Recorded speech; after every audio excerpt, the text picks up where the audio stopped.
امین گیسوئے تہذیبی سوارے ہیں اور فراز دار پہ بھی تذکرے ہمارے ہیں. امین گیسوئے تہذیب بھی سوارے ہیں اور فراز دار پہ بھی تذکرے ہمارے ہیں. امین علم و ادب کو حیات بخشی ہے.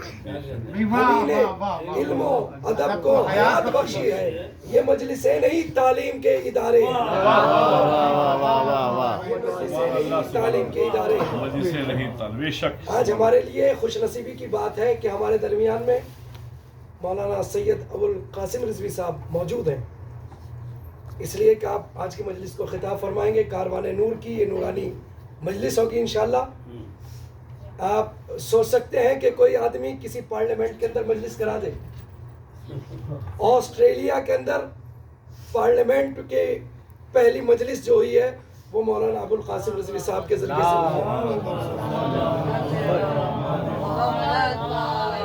ایک مرتبہ اور درود بھیج دیں محمد.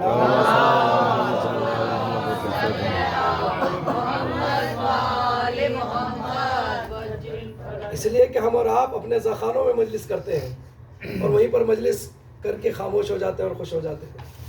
مولانا نے آسٹریلیا کے جو پارلیمنٹ ہے اس کے اندر مجلس ہوئی باقاعدہ اور ہر مذہب کے انسان نے اس میں شرکت کی اور نام امام حسین کا تذکرہ پارلیمنٹ کے ذریعے سے پوری دنیا میں پہنچا.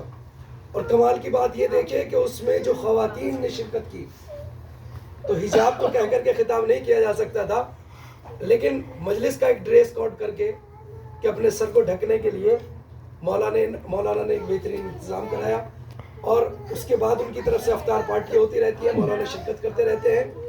یہ جملے بدل کر کے میں یہ عرض کرنا چاہتا ہوں جیسے ہمارا مذہب بلا قید مذہب و ملت سب تک اپنا پیغام پہنچانا چاہتا ہے اور پوری دنیا کو اپنا بنانے کی کوشش کرنا چاہتا ہے.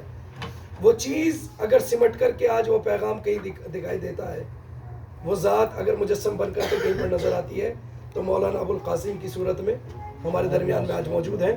وہ ظاہر ہوتی ہے. کیوں؟ وہ اس لیے کہ فرش ازا اس لیے نہیں ہے کہ ہم لوگوں کو دور بھگائیں بلکہ فرش ازا اس لیے رکھا گیا ہے کہ ہو سکتا ہے کوئی سیرت جناب حر پر عمل کرتا ہوا ذاکر حسین کی صدا سن کر جنت کے راستے پر چلا ہے.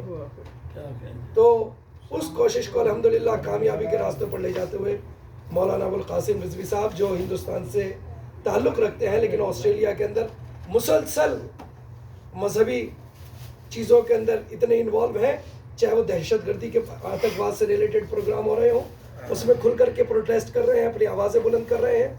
دوسرے ملکوں میں رہ کر کے اپنی آواز بلند کرنا کوئی آسان کام نہیں ہے.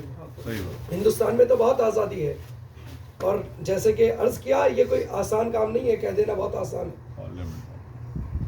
ہندوستان کے اندر اتر پردیش کے اندر شیعہ رجواڑے زمیندار تعلقات M P M L A ہونے کے باوجود اکٹھے ہو کر آج تک ودھان سبھا میں امام حسین کا نام نہیں لے پائے. اور وہ آدمی جو آسٹریلیا کے پارلیمنٹ میں ذکر حسین کرا دے تو یہ کتنی بڑی بات ہے. الحمدللہ آج ہمارے درمیان میں مولانا ابو القاسم صاحب موجود ہیں. ہمارے لیے خوش نصیبی کی بات ہے اور حق بھی ہماری قوم کو پہنچتا ہے الحمدللہ. اس لیے کہ مولا علی نے فرمایا تھا کہ تکلموا تعرفوا, تم بولو تاکہ پہچانے جاؤ. انسان جب تک خاموش رہتا ہے تو تب تک اس کے بارے میں کوئی اندازہ نہیں لگا سکتا, لیکن جیسے ہی اس کی زبان کھلتی ہے تو اس سے اندازہ ہوتا ہے کہ اس انسان کا معیار کیا ہے. تو انشاءاللہ آپ دیکھیں گے مولانا خطاب کرنے کے لیے آمادہ انشاءاللہ. گزارش کی جائے گی مولانا سے. لیکن آج جو حالات مکے اور مدینے کے ہیں آپ کے سامنے ہیں, بہت سے ایسے مسائل آتے ہیں. 13 رجب تک یہ مسئلہ ہمارے اسی قافلے کے اندر سوال و جواب کے اندر گھرا ہوا تھا کہ نیابت میں صرف ایک کا عمرہ ہو سکتا ہے جو نیابت میں آپ عمرہ کر رہے ہیں, باقی سب کے عمرے ایک ساتھ نہیں کر سکتے. اس مسئلے کے لیے کبھی ران دریافت کیا جا رہا تھا, کبھی قم, کوئی مشہد, تو کہیں پر نجف میں, کوئی کربلا میں, سب جگہ ہم لوگ فون کر رہے تھے. آخر میں یہ طے پایا کہ کیوں نہ ان سے پوچھا جائے جو مسلسل زیارات حج اور عمرہ کے اندر مصروف رہتے ہیں. تو آخر میں مولانا نہال, ہم اور ایک اور مولانا ساتھ میں تھے. پھر مولانا سے اس مسئلے کے بارے میں دریافت کیا گیا. پھر مولانا نے بتایا کہ نہیں, مسئلہ یہ صحیح ہے کہ آپ تمام مرحومین کی طرف سے بھی نیابت میں عمرہ مفردہ کو انجام دے سکتے ہیں.